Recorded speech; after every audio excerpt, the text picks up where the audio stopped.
മാനവികത ഉണർത്താൻ കാന്തപുരം AP അബൂബക്കർ മുസ്ലിയാർ നടത്തുന്ന കേരള യാത്ര മഹത്തായ രണ്ടാം വാരത്തിൽ പ്രവേശിച്ചു. ചെല്ലുന്നിടത്തൊക്കെ വമ്പിച്ച ആൾക്കൂട്ടമാണ്. റിസാല വാരികയുടെ പുതിയ ലക്കം കേരള യാത്ര പ്രമാണിച്ച് പ്രത്യേക പതിപ്പാണ്.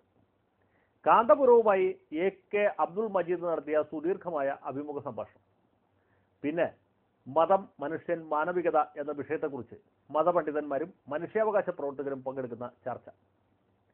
മാനവികത ഉണർത്താൻ വേണ്ടി കാന്തപുരം ഉറക്കമിളക്കുമ്പോൾ കേരള യാത്രയെ തകർക്കാൻ വേണ്ടി അശ്രാന്ത പരിശ്രമം നടത്തുകയാണ് കുലംകുത്തികൾ.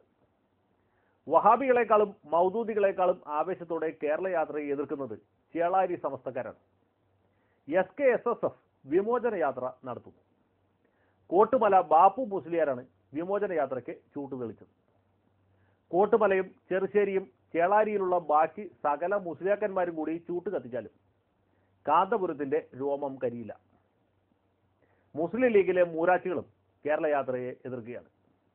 എന്നാൽ ലീഗിന്റെ അഖിലേന്ത്യാ സെക്രട്ടറി ഷെഹൻഷാ ജഹാംഗീർ കേരള യാത്രയെ സ്വീകരിക്കാൻ ബംഗാളിൽ നിന്ന് മലപ്പുറത്തെത്തി. കേരള യാത്ര കഴിഞ്ഞ് കാന്തപുരം ഭാരതയാത്ര നടത്തണമെന്ന് ഷെഹൻഷാ അഭ്യർത്ഥിച്ചു. ചേളാരിക്കാരുടെ കുബുദ്ധി മലപ്പുറത്ത് വിലപ്പോവില്ല, ബംഗാളിൽ ഒട്ടും ചെലവാവില്ല.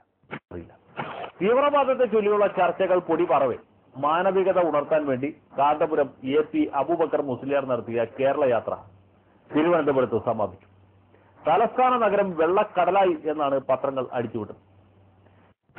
കേരള യാത്രയ്ക്ക് ബദലായി EK വിഭാഗം സുന്നികൾ സംഘടിപ്പിച്ച വിമോചന യാത്ര കോഴി കോട്ടുവായിട്ട പോലെ സമാപിച്ചു. ലീഗുകാരല്ലാത്ത ആരും ഈ യാത്രയെ ഗൗനിച്ചില്ല. കോട്ടുമലയും ചെറുശ്ശേരിയും കൂടിയാലും കാന്തപുരത്തിന്റെ രോമത്തിൽ തൊടാൻ കഴിയില്ല. സമാപന ചടങ്ങിൽ മുഖ്യമന്ത്രിയോ KPCC പ്രസിഡന്റോ പങ്കെടുത്തില്ല.